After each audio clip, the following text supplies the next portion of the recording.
First off, I would like to thank you.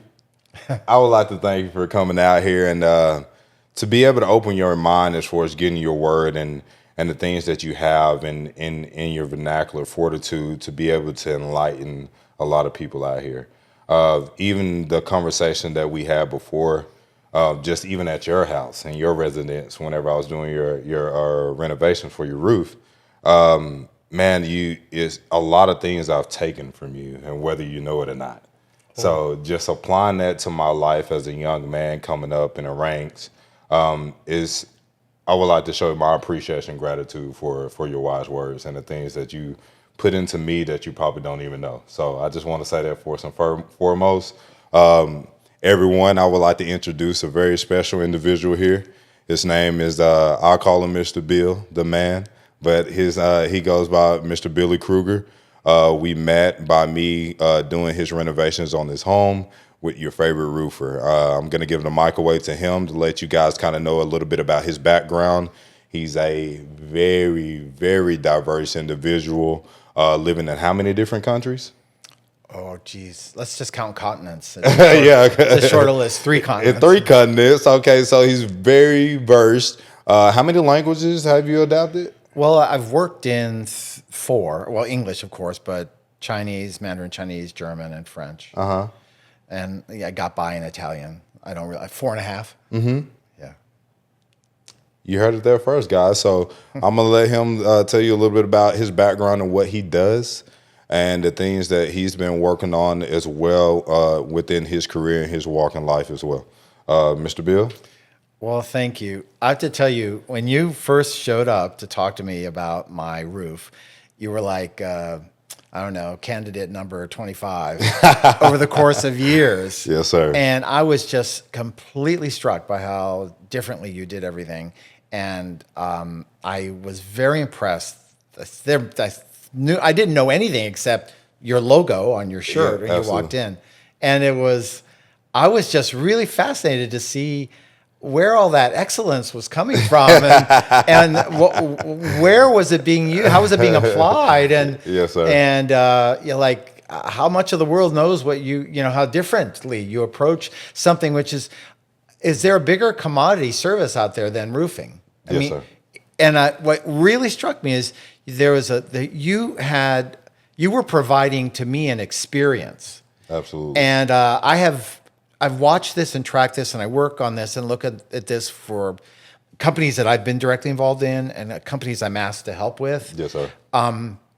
Is that the idea that we have moved through mining to extract minerals, and we move through making a product that you try to sell, and then we move through even services that make your life better or make the product more valuable. And we moved, and these are ideas from a book I read in the 90s. So they were really true. They're still ringing true. But we've moved through that to what is called the experience economy. Yes, sir. And it is only through generating experiences for people that that give them what they're looking for or what they want, or prevent them from having an effect that they want to avoid. Just delivering an experience is what people need, and the experience of the way you approached my problem of getting a roof with a recalcitrant insurance company that had denied us multiple times. Mm-hmm. And the way you had the education, the skills, and the drive, and the network to be able to make that happen. Yes, sir. And I do remember after you left that day, my wife was like, I know you're an optimist and you just believe it can happen, but this roof is not going to get on. And she was so blown away, and she's one of your biggest fans now, yes, also, sir. Of course. So this experience economy is what I think you're building. It's not, if you're going to have a brand, you can't just promise that the product is the color that it appears in the picture. Mm-hmm. It can't even be that it's delivered at the time that people say it's going to be delivered, or even that it does the things that it's supposed to do.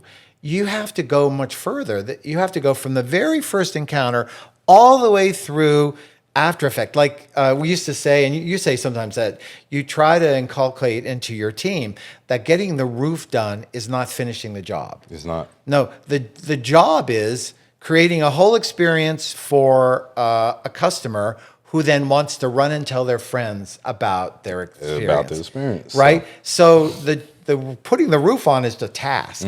There's all the stuff ahead of it and all the stuff while it's happening and all this aftercare afterwards.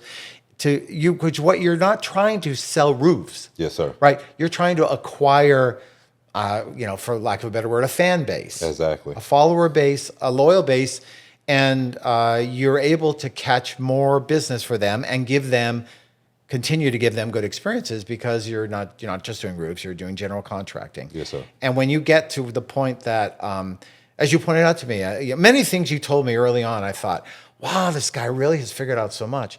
Like you notice that everybody puts on a roof, nobody gives a warranty. True. And you're thinking about how to provide warranties. True. That's almost getting into the insurance business. And so there are a lot of ways to go into the insurance business, which wraps around an experience. And very few people have very much good to say about insurance companies generally. Yeah.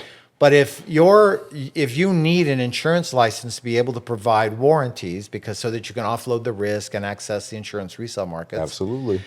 you got to do it the same way you approach building the roofs. Exactly. You want the person who buys the policy to tell their friend about the good experience they had, right? And it does itself. Yes. Yep. So when I'm hired as a consultant for people who have founded a company and are stumbling, or people who have invested in a company and aren't sure what's going on, Yes, sir. or even people who are trying to fulfill the demands of a CEO or a board, and they need extra help, and is recognizing extra help.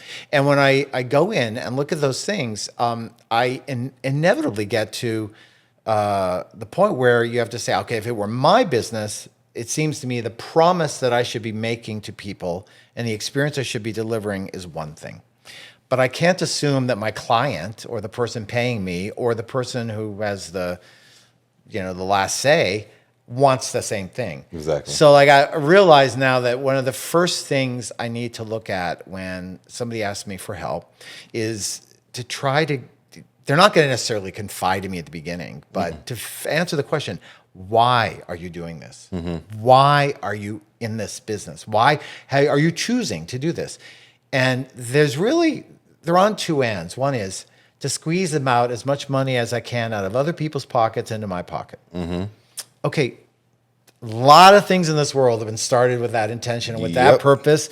And a lot of people have what looks like the outside of a success story behind them by doing that. And the other end is... But that doesn't last forever. No, it doesn't last forever. But if you ask them, they don't need it to last forever. They just need it to last until the check clears. Exactly. Right? In and out. And like the people who go to renovate a house, but only pay attention to the cosmetics. And they'll even do something cosmetically very interesting to avoid questions about the foundation or the wiring. The functionality, the longevity. Yeah, and they know that inspectors don't really catch problems unless they're, it's more, inspectors are never given open-ended questions like an essay exam, right? True. They're given multiple choice questions. Yep.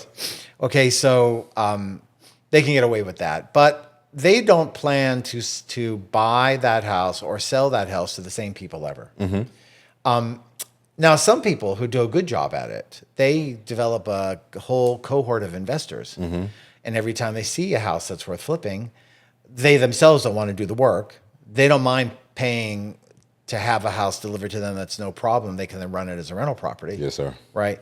If you treated them the same way as you treat just a one-off sell and a flip, of course, you wouldn't get very far. For sure. So that person who maybe started flipping with the intention of just making quick money has to find themselves into giving their investors, if they want the investor to follow them into another project, or if they want to have the feeling that they've got money behind them so they can grab opportunities and they can grow, they're going to have to deliver a better experience, right? True. So they can come around. So the reason that, as I said earlier, the reason that it is very important to figure out what you're in it for is then I can tailor advice that way. There's the shortcut, short-term, cash flow maximization way to do things. Then there's the longer-term, because we're solving a problem that we want to keep solving. Those. And I like that point. I mean, it's two different kind of mentalities. Is basically what you're saying, and understanding the line of business that you're in, consulting, right? So I've met my fair share of business consultants. Just got to be quite frank with you, and I have seen business consultant type A for most of the time, and they care about their client, but they only care about their client so much to the point where they can get the payout and go on to the next, right?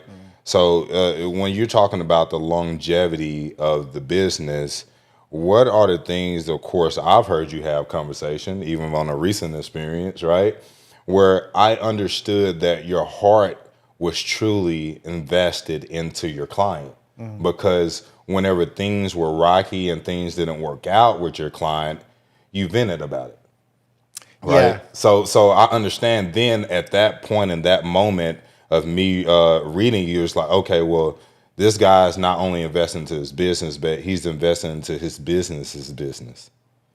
Yes. Well, I was lucky enough to early on have a chance to be a CEO of a company and to set it up pretty much with a lot of freedom as far as how to treat people, how to structure compensation, what kind of culture to have. Yes, I had that chance, and it was, although it was a subsidiary of a multinational corporation. It was still, there was a kind of an arm's length because they never expected to consolidate it into their financials. They were setting it up for a special purpose.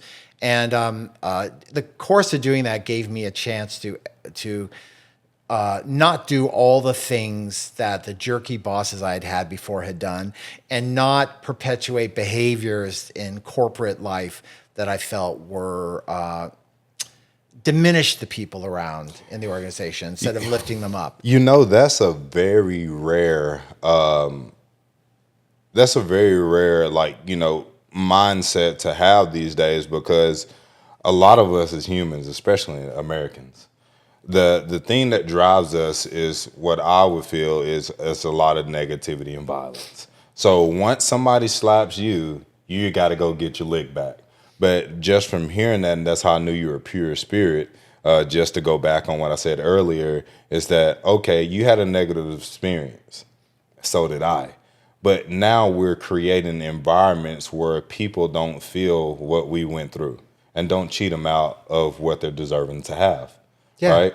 So it's just honestly, it's an honesty, like you said, which is what drives a lot of good things and a lot of companies. It's the honesty and the fairness that would get people a really long way down the line when it comes down to back-to-back success. And that's leading into our topic, which is going to be something that you're working on right now, which is called Stunted CEOs. Yes. Yes.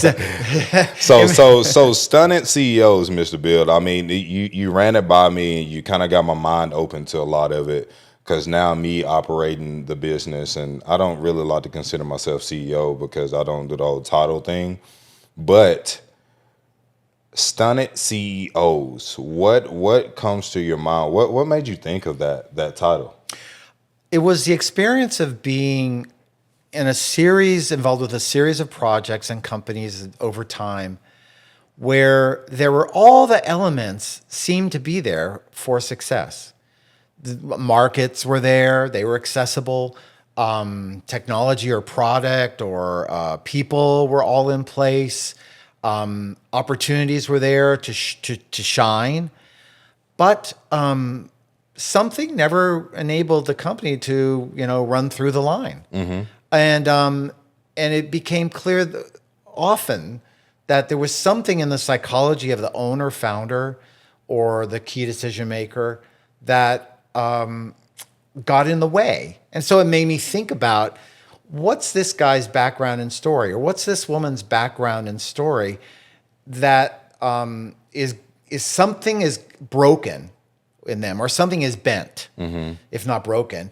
And it throws the whole organization off course, or it cripples the organization. Failure to trust inability to trust or inability to trust that people can do what you're asking them to do when there's every rational reason to believe they could.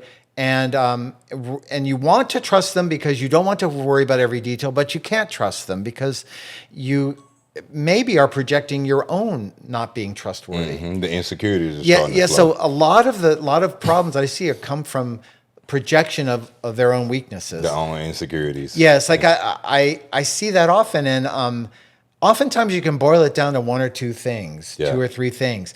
I mean, I was involved with a project that was where a person characterized himself as a wellness and fitness entrepreneur, and looked like he wanted to do things properly, and he had a number of ventures. None of them were doing well financially, and then my job was to look under the hood and figure out why. Exactly. And it turned out to be they liked saying they own these businesses, and they would actually say, "Well, how hard can it be to own a yoga studio? How hard can it be?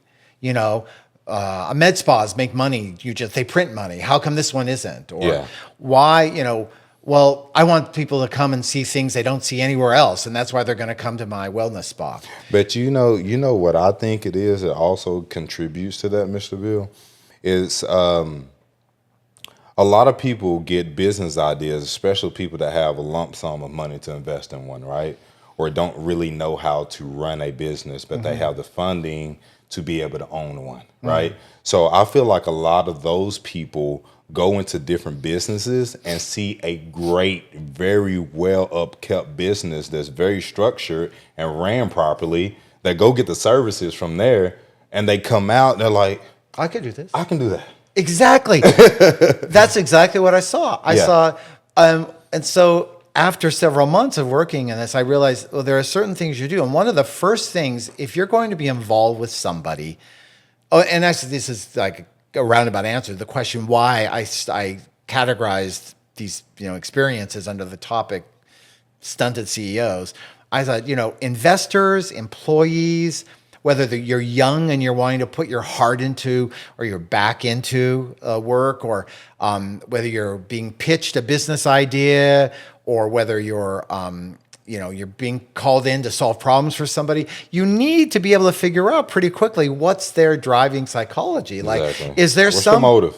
Yeah, why are they doing this? Yeah, okay. absolutely. Is there some problem in the world that they want to solve, or some good they want to do, or is it just a chance to be something? I mean, do they want to do that business, or they want to be the owner of that business? And that the case you describe of people with money who can buy or start stuff. Yep. First of all, you've got to have an affinity for it, especially if it's a business that relies on people choosing to come and spend their time on it, right? So all in all, in a sense, it's a lot of people get put into this stunted CEO category because of, one, pride and ego, but also I would more so say that they have a chip on their shoulder based off, of course, what they have and the things that they feel like they deserve they can get, because money can buy a lot of things, but it also cannot buy enough.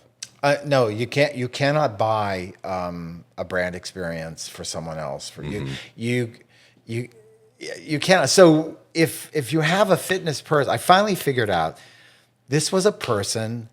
He wanted to say himself or cut himself as a figure in the sector, and he loved being pitched as he loved being sold to. Yeah.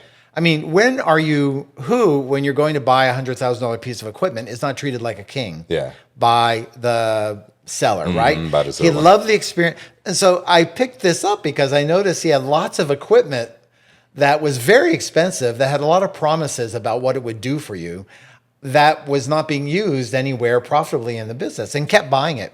And eventually I realized this is a person who says they're all about wellness and fitness, but they don't actually like to exercise. So this disconnect between who you really are and the business you're trying to do, if you get it cannot go unnoticed. People think they can hide things, but you cannot hide it that you don't have an affinity with the customer base, or that you don't know your customer base. Because anybody who has been working, whom you would hire as a manager or a salesperson or even a CFO or a finance consultant, everyone will notice you don't know what the core value proposition is for your customers. You're not the real you. You can aromatherapy your way out of a lot of situations, but not for very long. Yeah, And you can expensive flower arrangement delivery your way into thinking you're providing a luxury experience. But when they walk into your spa and they see a device and they say, wow, this is something I'd expect to see at Chuck E. Cheese. You've missed a mark. And you have to ask yourself, why did you think it was a good idea to buy that device? And none of the people who are your target market do. So these mismatches, you have to then guesstimate, how much time you'll have to have an impact to help them change. And this is what you meant about, I put my heart into it because generally I can find something to like or respect, and if I'm lucky, both, in everybody. And when I see a situation where there is a person like all of us whose success is being sabotaged by something, I like give them the grace to try to help that become obvious to them by presenting facts, quantitative and qualitative, and sometimes gently and sometimes more bluntly, depending, how much time I think I have to help them. And if I feel like I'm not having an impact, that's almost as bad, if not worse, than not getting paid on time. I have to say it's probably worse. That's a great statement right there, Mr. Bill. So what we're talking about the business that you've been in the line of business consulting for how long? So I was a regular employee of companies, but the companies I was involved with, you were building and structuring them out. So you were prepping yourself to be able to be a business consultant in the business. I mean, I didn't know that. I can look back. I started my career, I got an MBA, and I went to Wall Street and worked on Wall Street in investment banking. How was that experience? The MBA? No, Wall Street. Oh, well, it was great in a lot of ways because where I was in investment banking, you're surrounded by all the brightest kids, all the people who, the captain of the baseball team and started a charity and went on a mission trip and got a 4.0. Like people who don't settle for the way things are generally. You also got a lot of people who, of course, learn how to play the game to know what's expected of them. But they are all people generally who run through the line. Yeah. Okay, they're busting a wide open. Being in that time, I was at Lehman Brothers at the time, and it was in the 1980s, long ago. And party time. I was early 90s, late 80s, early 90s. I was some of my best friends for life and people I would love to see again were my work colleagues at that time. The work was very hard and demanding. People also thought an awful lot about themselves. So it was a very tough environment in some ways, but there was a certain, you felt like you made a lot of cuts to get there. Yeah. And it was exciting. It taught me a lot. It was my boot camp. It was really my career boot camp. Yeah. And when you had to do work perfectly. There were people, you could work 24 hours a day for 7 days to produce something, although you're generally not given that many days to produce something. And some senior banker would open up your book, your presentation, your valuation, whatever it is, somehow manage to find the one typo somewhere. Or you would go in to propose a transaction, and there would be some ancient old member of the commitment committee sitting in this room, and he would go to the footnotes in the back of the financial statements of the company you were proposing we should do business with and ask you a piercing question about these details. I mean, you just had to know. You had to drill down to everything. So this drilling down, this never say die, you got to run through the line on every assignment. It was I I mean, I had an affinity for it, but it also brought out in me that work ethic. And a lot of my career after that was, especially the early years after leaving investment banking, it was being shocked that my employees or the normal people in this normal company I was now working in were already planning on Tuesday how to get out of work early on Friday. I mean, that being up against that and like not recognizing that a lot of people spend their time figuring out or know already how, in fact, when a boss or a manager comes to them with an issue or an assignment, how to delegate it back up to them through a kind of like soft, low-key incompetence. Yeah. You know, and that was moving from Wall Street in New York to Germany to work for a regular company. It was the biggest culture shock was going from investment banking to a regular company with normal people who were not interested in ruling the world. Yeah. Because, I mean, you got, like you said, you got those people who just want to, like you said, finish through the line, all the way through the line, 10, 20 yards past it, just make sure that they got the job done the right way and gave it everything you had. Then you got those people who... carrying their lunch pail. They're okay with a participation trophy. Yes. Yeah. So the real challenge was, again, how do you motivate, like, how do you find excellence and nurture it in the people around you when they didn't have the same education or opportunities, they don't have the same drive. They don't have, and I really developed an attitude of, well, you know what? The most wonderful thing in life is to unleash the potential of another human being. Mm-hmm. Like, yank on it, tug on it, give them more lead, however you do it. And so after the years, there are a lot of things about my life in New York that I brought with me, and I had a lot of tricks in my bag, skill sets. Let me ask you about that real quick before it leaves my mind. How do you feel? How do you navigate? Because, I mean, you deal with a lot of people and you dealt with a lot of people. And I'm at the point where I'm finally starting to kind of transition out of running and operating the company. But me, I have high hopes. I believe truly any individual can be great. But how did you digest and swallow and understand, especially coming from the top of the top and going to operate at a much lower pace mindset? How did you digest that and cope with that? Because it really infuriates me whenever I'm around people that just want to do enough. How do you deal with that on a day-to-day basis whenever you were around that kind of stuff? Like, it's really hard with the mindset that we have of always being the best and trying to find out how we can do something even much more better, right? How do you cope with people that are fine with just being mediocre? Oh, it is the hardest thing. I mean, you got much more years on me. It's very frustrating. So how do you deal? How do you even motivate, or how do you even direct and guide people with that mindset?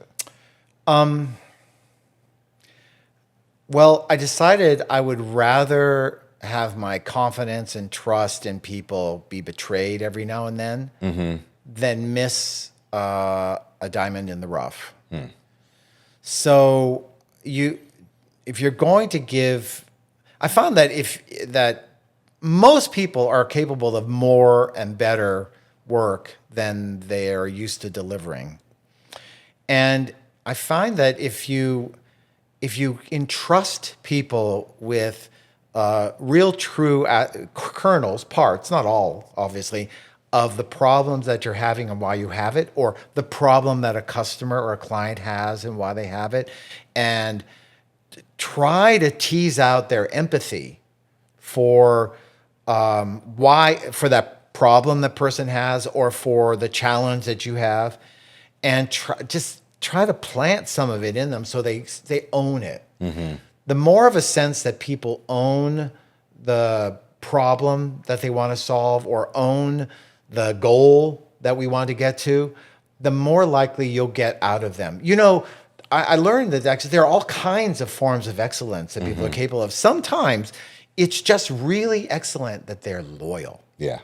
Okay, even someone with marginal technical skills can be loyal, and they can also be alert, and they can see problems or read people in ways that someone who is better at technical skills is not able to. So I think they have to really think you want to know them. You want to know what they can do, what they want to do, what brings them satisfaction, and you have to kind of then you have a chance. Okay, they may have chips on their shoulder, they may have attitudes. Oh my gosh, one of my first jobs out of undergrad was managing a department in a retail shop. It was a luxury retail stores chains long gone out of business. It's kind of the Neiman Marcus of San Francisco at the time. I magged him. It was the year I graduated from undergrad with my theater degree. Was even the engineers were not getting jobs that year. It was a recession, bad recession. And so I took this job as an assistant manager of an accessories department. And I was like, oh my gosh, I didn't know anything about accessories, accessorizing or anything. And I don't even think there were a couple in the jewelry department. There were some men's products, but mostly it's all women's products. There are like 15 women who worked there, 5 part-time, 10 full-time. Half of them didn't have to work at all. They worked there so they get their employee discount card. And some were working that job and 2 other jobs. Right? Yeah. So a real culture mix. And there was a woman who had a real chip on her shoulder toward me. And she read me as a privileged white kid from Northwestern University with all the opportunities that she was not able to provide to her daughter. Why would you think that would be the stereotype, especially in a diverse environment that you were operating in? Well, it was diverse economically, but not really racially. Yeah. So it was this woman, Norma. She just was recalcitrant and resistant. She only worked part-time, but when she came, she just talked to me really rudely and would give me a big harumph over anything. I'm sure I seemed like incompetent. I was just doing tasks. I had to do this, I had to do that. I had a long list of tasks I had to do as assistant manager. And she just was like nasty. And I asked her to sit down with me and tell me, well, go ahead and shoot. What is it? Yeah. And I mean, she didn't really, I passed as a kid from a very wealthy background, and I presented as a person. And in fact, I have access and always have had access in life to places and people that my upbringing wouldn't have predicted. Shouldn't have allowed. Yeah, I was just in a working class family. My dad quit college before he finished his degree. They had kids. He worked at a boys' club. He was a steel salesman. Grew up in Youngstown, Ohio. Who do you meet on their way to Youngstown, Ohio for their next stage of their life? Unless it's to go get buried in the family plot. Absolutely. Right. It's not a growth place. But I got into Northwestern and was only able to go there on a clarinet scholarship, a music scholarship. And this woman thought that I was like Mr. Moneybags or something. Yeah. I had an uncle who worked at Hart Marks, and he was able to ship me a bunch of suits and dress clothes that he had got from the employee with his employee discount at the factory, right? So I looked very sharp and everything. It was all image. But when Norma realized that I was on work study through college, that I had multiple jobs every summer, and that I was also like renting a room and driving a borrowed car, I don't know, just like stepping down off of that, I was not afraid to show her that I was as economic. I mean, I was definitely economically challenged. Yeah, and I'd just gotten out of college and was like looking at the calendar, trying to figure out when the student loans are going to start to have to be due. And her perception of me as privileged is what made her resentful of me. So what? I've had this talk a little bit over and over again with people. The perception and true reality. You got perspective and you got perception, right? So I think a lot of people they get lost of what truly is in life, and they stereotype a lot of people a lot of times based off their experience or what was told to them or what they seen on these things, right? Yeah. Not understanding that we're all human. If I cut you, you're gonna bleed the same as me, right?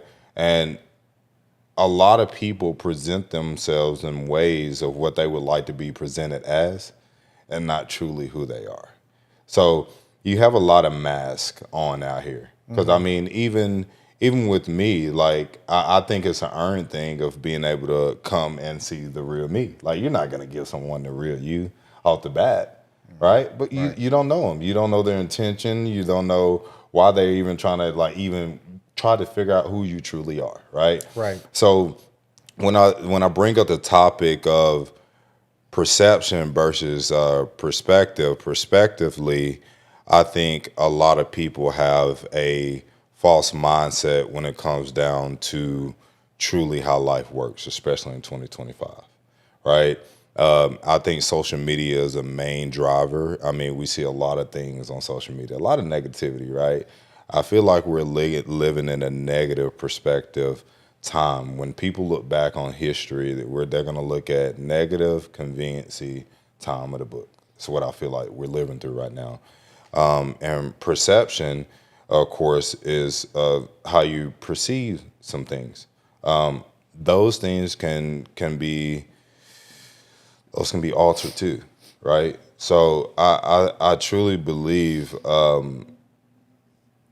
people should get back to the normality of talking to people, greeting people, and understanding who people are instead of just stereotyping people based off experience that they already kind of had or what they've heard or what they saw from others. Especially what they've heard or seen on social media. Exactly. And Yeah. me and you even kind of hit on some of that stuff as well. Even the experience that I told you that happened with me and Prosper. Oh my gosh. So, I tell you after, have you shared that no, story? I haven't talked to share the story. So my truck got stolen in Dallas one day, and I had custom plates. Of course, it said "favorite roofer" on the back, and I went and got another truck and another vehicle, and the same plates. I asked the lady at the DMV. I was like, "Hey, could I get the same custom tags?" She was like, "Yeah, sure, no problem. We'll print them off and put them on your truck right now." So I'm going to work and I get done doing a roofing build in Prosper. I'm going to another meeting, a very important one actually. And I'm at the stoplight. I'm on 380. I look to the left and I see a cop car. Well, okay, cool. I look to the right, I see another cop car. I'm like, man, the cops are really out heavy this time of the year, I guess, right? And then I look in the back and I see two more coming in back behind. And I'm like, oh, something's about to go down. Not knowing that it was about to go down is me. So I pulled, the light turns green. I start driving off, not thinking anything about it. I got one of my guys in there. He's a Hispanic guy. And next thing you know, we're in handcuffs, engine killed. They're yelling at us through a big microphone with 11 guns pointed at us. And it's about 5 Prosper cops, 3 Frisco, and then like two sheriffs and like even a marshal out Yeah, there. they had to call all that extra help once you got out of the truck. They saw how big you were. So here it is. It's pretty much all going down. People's phones recording and everything. Of course, everybody records everything now, which is a good and a bad thing. But long story short, they had us detained for an hour, and they wouldn't listen to anything that I said once they pulled me over. I'm like, guys, the truck y'all are looking for is my truck. I reported it. Like, I'm the guy to call 911. Look at, like, call it in. Like, let's go ahead and get up. Didn't want to talk to me. No, be quiet. Shut up. What? So they're over here, they're like trying to scratch the paint off of my new truck because they think that I done got a rap, not knowing that my old truck that got stolen was an F-150. And my new truck is a 450. So I'm like, guys, you look at the report in the detail, I get what you guys are doing, but this is not what it is. This is my truck. I got my truck stolen. This is my new truck. So after an hour of being detained and me missing my meetings for the rest of the day because everything got thrown off, he was just like, man, we're sorry. This, I'm just like, well, Well, they didn't apologize for one, but they was just like, all right, guys, well, you guys checked out clean, everything's good. Here's your stuff back. And I'm like, okay. And then I was just like, hey, were you guys making me miss my meeting? I think you guys need to take each one of my business cards right here, since y'all are all local. Y'all owe me a roof, right? But the thing about it, there's one thing to control your, another thing to, that's a lot of poise. yeah. I've inhibited that over the years because I've faced a lot of different things in life that I had to keep great poise on, or it would have got out of hand.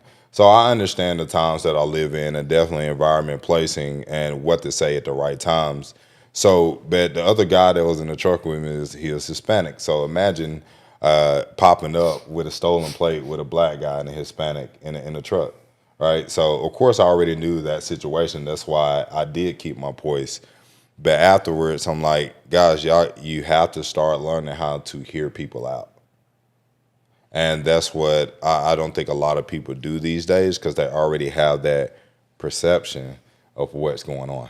Yeah, they're trained and coached to act like big rough bullies. Exactly. That's the training. That's the culture that they have. And so if they had just run your license to see who had reported the stolen truck and who was titled to this truck, it could have all been done very calmly. Yep, very calmly, not causing that big scene. But I mean, of course, like I said, we live in a time and a day where everyone jumps to conclusion, and conclusions kind of leads you into an empty hole.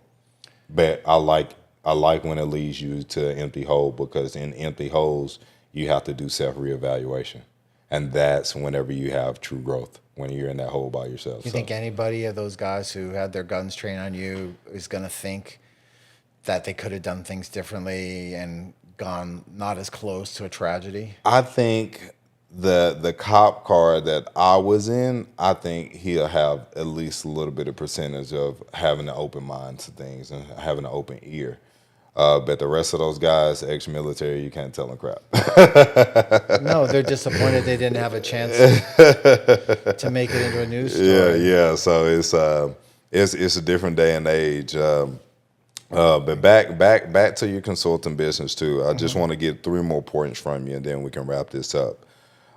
Within the line of consulting, we talked about this as well the other day. Is the one of the major keys to a successful CEO, and you being able to create a successful CEO, which is a tool that you have as a business consultant, is to be able to see around corners. Yes. That is the thing that people get when they engage me. Yes, sir. Is that depending on how the compensation, I mean, sometimes people want you to be paid by the hour. Sometimes you have a flat fee, or sometimes it's just a project. But, having been a business owner and built businesses and invested in them and had some luck and some not luck and some big success and some losses, having done it in so many contexts, I have, there really isn't very much new under the sun. And so when I'm in a situation A, I can see that it could turn into B or C or D. And you say this kind of stems from you being in a lot of different demographics, environments, even different places around the world. Yes. You made that comment, and it gives you more of an open mind to be able to solve things in a more unorthodox strategic way. Yeah, that's one of the first things you learn when you go to live in another culture is you realize who you thought you were versus who you are. And being confronted with different value sets and different behavior expectations and different likely outcomes, you realize that you yourself are generating, you think you're in one movie, but you're not.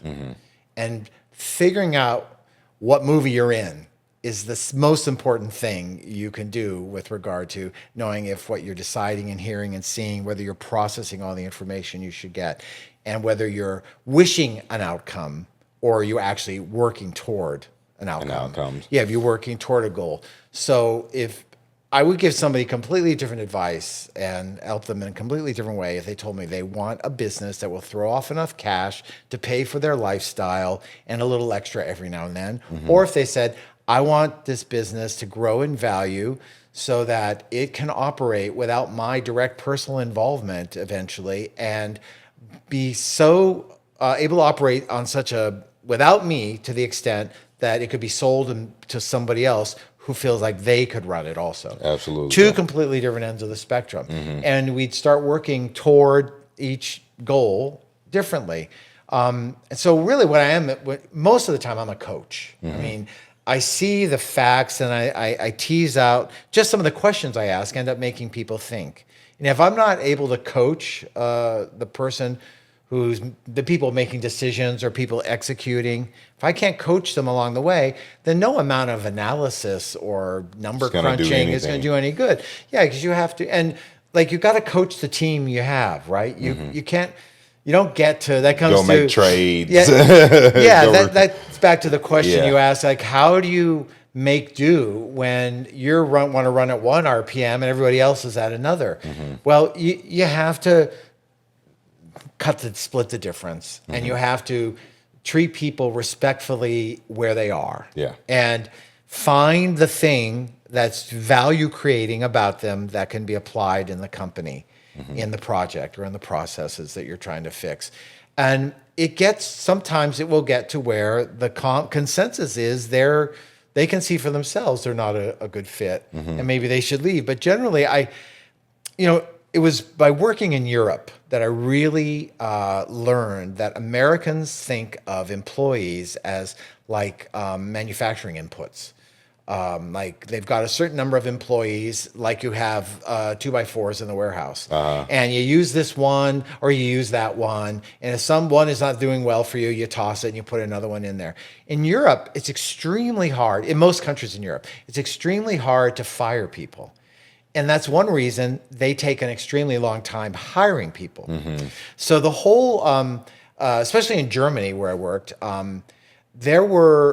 Germany has one of some of the highest wage levels for employees, but is also the highest productivity. Why? They invest in plant and equipment upgrades and technology upgrades, and to make people more productive in their work because of the systems and the productivity upgrade. And they have laws against being able to fire people easily. And it costs you a lot of money to fire people, so you don't hire them all the time. Exactly. Yeah, so the hiring process is much more conservative.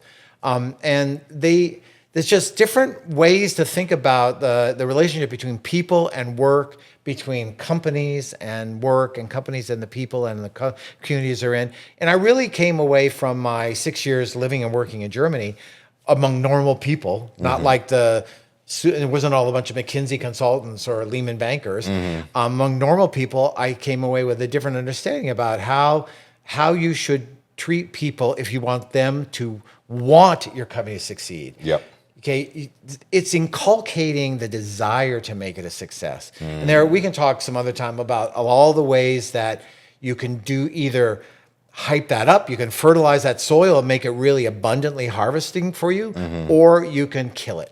And I find that CEOs are much better at killing it than they are at nurturing it. Yeah. And the killing it begins with saying one thing about our values and our mission and our goal, and then asking people to treat the customer or the client differently from the way the company treats the employee. That is the biggest disconnect. That is the root of all cynicism in a company, is when they say, "Oh yeah, it's the talk the talk, but don't walk the walk." Exactly. And that is one of the main that's one of the main things I see people not doing. If your desire is just to make money, then pay people on how much money you make. Exactly. And then they'll just want to make money for you. Exactly. If your desire is to really like in the goal of Merck, when they were set out without making a profit for a long time to work on certain vaccinations and drugs, is to improve and lengthen the quality of life for people. Absolutely. Okay. Well, if you're doing that, that's different from make as much money as possible today, right? And so your decisions are all different.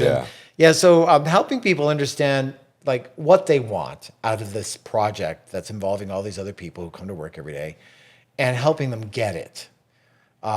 is part of like what I do, and that's the coaching part. I can run the numbers for you, and I can tell you one thing you should do if this is your goal, or another things you should do if that is your goal, right? Exactly. Well, you guys heard it first. Mr. Bill Kruger, thank you. I appreciate you for coming in. Oh, thanks for having me. That is the title topic for this series with me and Mr. Bill. Of course, you'll probably see a little bit more of him as we dive more into depth as he's developing his own book called Stunted CEOs. Then wanted to kind of just hit on that a little bit because you guys will see the book here in the future once he does get the project on and started and going.